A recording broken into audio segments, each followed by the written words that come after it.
a minute to do a video on the piezoelectric effect. So many times I'm on social media and I'm looking at Facebook and Instagram, TikTok and YouTube, and I'm seeing so many videos of people that are waking up and they're doing the work and they're getting the results, and I just assume that if you're getting things right, then you kind of know this stuff already. So the last thing I want to do is waste anyone's time by talking about stuff that you already know about that doesn't really help you.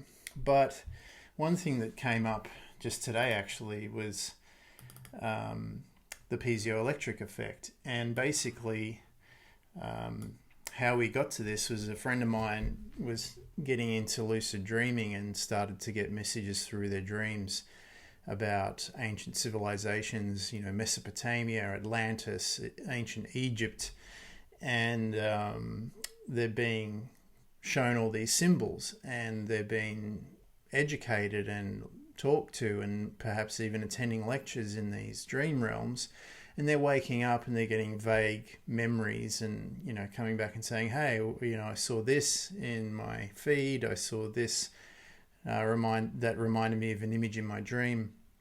And what does it all mean? And so I'm just like flicking out all these saved videos that I've had for years in my playlists and links to all this sort of stuff. And I'm just like, oh, that's the symbol of the Ankh. That's that represents immortality and the piezoelectric effect and being able to move into the fifth dimension and traverse timelines.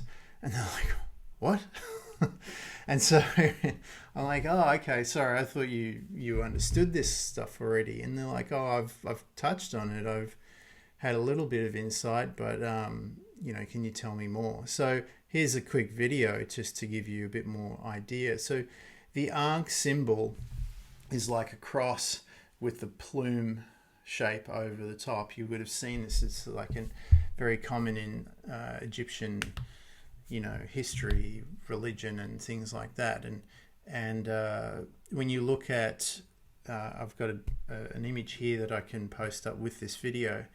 There's a electric oscillator by Nikola Tesla, which creates a plume like the shape of a Egyptian Ankh. And one of the things that was made known on a mainstream level through some lectures that I attended to in these meditation workshops was the piezoelectric effect. And what happens is when you're when you're moving your energy from the lower three seals up into the heart and up into the higher three seals and out the top of your head, the energy starts to move up and out of your head, and it creates this sort of plume, right? It goes up and out like this. And if you were looking at the energy on a GDV, a Kirlian photography, using Kirlian photography, you would see this plume of energy coming out of the top of the head, like an aura, people would call it, right? But it's significantly pronounced. And one thing we know is that when energy gets forced up into the pineal gland, it hits these crystals. The crystals start to stretch, and when they can't stretch anymore, they snap back and create this pinging frequency, which resonates out into the field and starts to reach out beyond the time-space reality of the third dimension, and starts to see if it can make connections to other timelines outside of time in the fifth dimension. And then when you get a good connection and you're in resonant frequency with that other timeline, when your energy comes back, like the ping in the submarine, ping hits the hull of the submarine, pong, comes back, and you get a reading on where you're at and in relation to that new timeline. When you eventually clean up your energy and you integrate, then you can start to slip in through dimensions into that new timeline. And so, you know, that's a bit of technical stuff on how this kind of works, what's happening to you.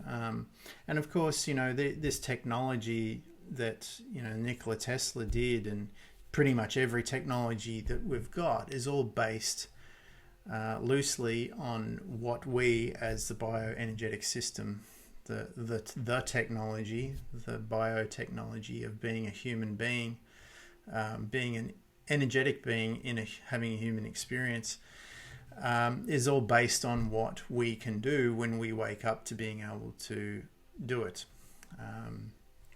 So everything, you can look at all technology as a prosthetic or an imitation of what we are when we get beyond our personalities and our self-imposed limitations. So when you start to create this effect, you're broadcasting out into the field to these new dimensions, and you can jump from timeline to timeline. Your conscious awareness can leave this potential timeline, this body, this personality, this mind, and it can go into the next one that's alongside or way into the future, you know, and bring it to now, or, you know, reintegrate parts of your past into the present moment. And you can, once you reintegrate, you slip into that new body, that new mind that's already been there, that's already been there the whole time in that parallel timeline.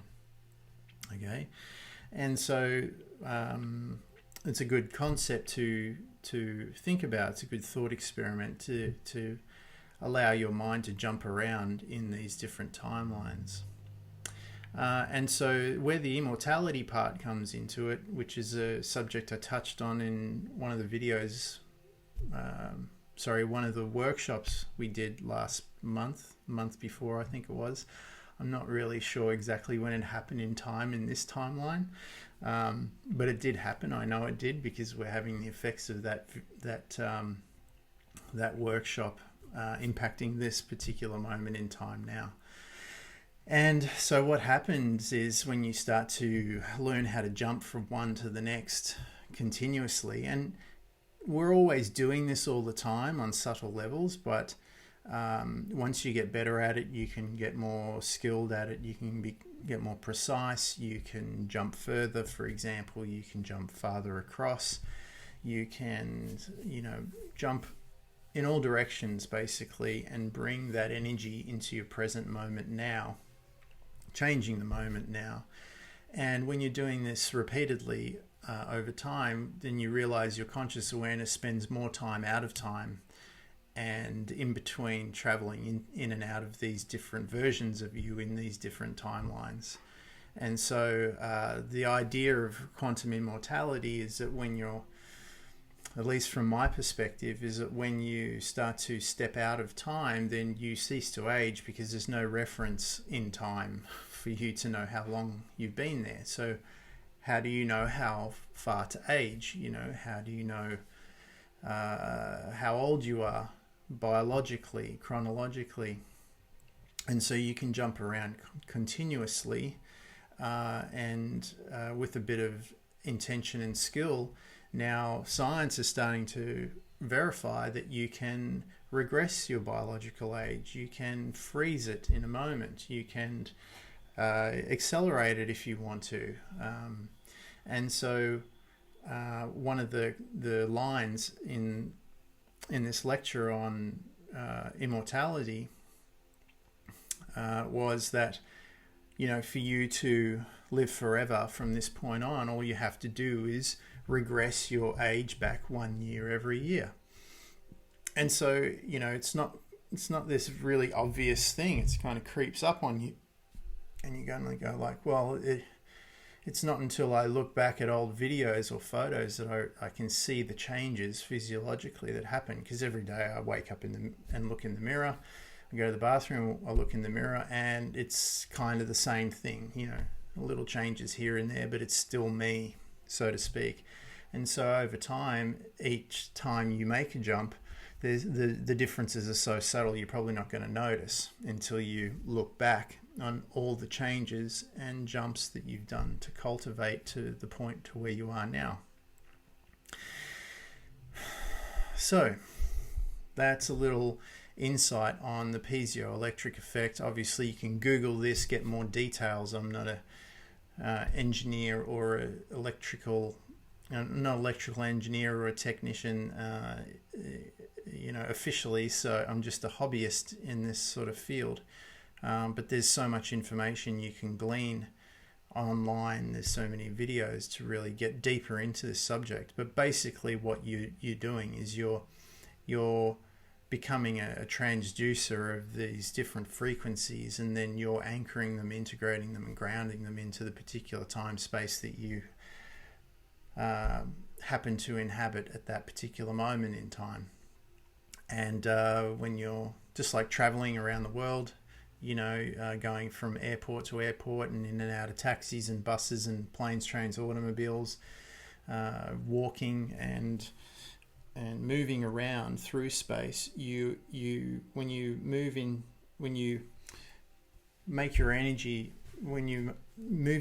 more into wave and less particle, away from matter and more energetic, when you start to reside there, then you can also start to transverse through time spaces as well. Because instead of being in 3D, which is this one time that's sequential and continuous, and you can only go in one direction, with this huge space, you end up in being out of time space, in the space between space and time, and you'll be able to select all the different containers, realities that are contained by time, and you can step in and out. So there you go. Hope that makes sense. Chew on that one for a while. I'll see you in the next video. Thanks for watching. Thanks for your attention. Bye for now.